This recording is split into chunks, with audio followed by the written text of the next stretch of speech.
8 runs, all earned. He did strike out 4. He also walked 3. This got really messy really fast. You know that saying, the good, the bad, and the ugly? There wasn't a lot of bad.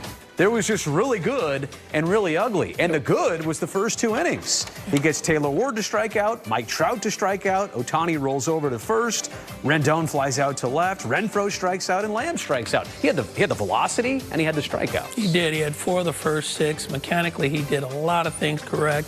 He mixed up his looks. You know, he had the slider, he had the fastball mid-90s to all the way 99 I saw today. He had sinking fastball on the outside corner. He had the split. So he had all of his stuff working in those first 2 innings. And then? It's our turning point presented by Toyota. It's the Angels' third inning. Oh, my goodness. I've never seen a game turn this fast. The Angels batted around. They drew some walks. They had soft contact. They had loud contact. Otani almost hit a grand slam, by the way, in this frame. So it was just all over the place. Well, mechanically, and once again, mechanically, he did some things different in this inning. You know, in the first inning, he pitched a lot north and south, and that means he kept that front side closed, top to bottom delivery. In this inning, he got rotational, and when you get rotational as a right-handed pitcher, left-handed pitcher, doesn't matter. Things start to flatten out. Command of the strike zone goes away, and that's what happened. He pitched a lot in the middle of the plate. The slider got flat, which became a very hittable pitch. The walks started. He had 3 walks in that inning, and so it made it difficult for him to command the strike zone in the way that he had in the first 2 innings. Is some of what we just witnessed there a chain reaction, like one thing truly does lead to the next, or was that all bound to happen? It was mechanically, he was off his mark in that first inning. Like I said, in that first inning, he was top to bottom. We can take a look at it here if you want. He was top to bottom. And then in that 3rd inning, he got rotational. Here he is. He's top to bottom right there. And you look at the crispness of his pitches. He got good depth, good life to his pitches. That's because he is pitching top to bottom. Got it. Now, and you can see it. Look right here. Every pitch has a different type of movement, but it's sharp, it's crisp, the depth is good, everything is moving in a downward motion. But that's because he's north to south. He's taking advantage of that height and of his rotation. Now he gets here, he gets rotational. You'll see. Now it's all of a sudden here. And when he gets here, what happens, Brody, is that arm, the slot in the arm, now flattens out. When that slot gets here, he flattens out. Now his pitches become flat. See, that's a flying saucer right there. We call those flying saucers. It flattens out, and when it flattens out like that, it becomes very hittable. The rotation was more 12 to 6. Yes. And then it became 3 to 9. East and west.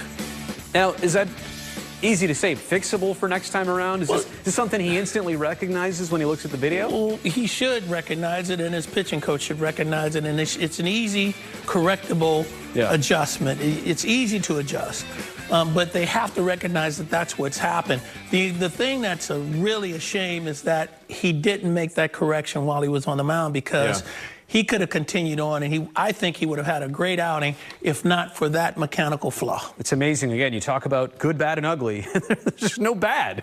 Just really good and really ugly really fast. And 2 1/3. It's not the line he wanted for his major league debut start here with the Oakland A's. You know, but the good thing, bro, is that if you're really watching this kid, you can see the potential. Absolutely. Those first 2 innings showed you what this kid could be. And that's the thing. It was such a sharp contrast. Also, the way that he went head-to-head with Shohei Otani. Now, these two go way back to their early teenage days in Japan. They were both drafted, obviously Japanese baseball, and it's just a connection today. We didn't know if they would start against each other on opening night. That didn't happen, but this did happen today. I mean, look at the baby faces right there. Look at both of them. This was a long time in the making, and not to face each other like in the high school days, but to face each other at the top league in baseball in the world. Everything is skinny except the big old hands. Those are big fists right there. Says when you haven't filled out yet, right? It's just every young person knows you will eventually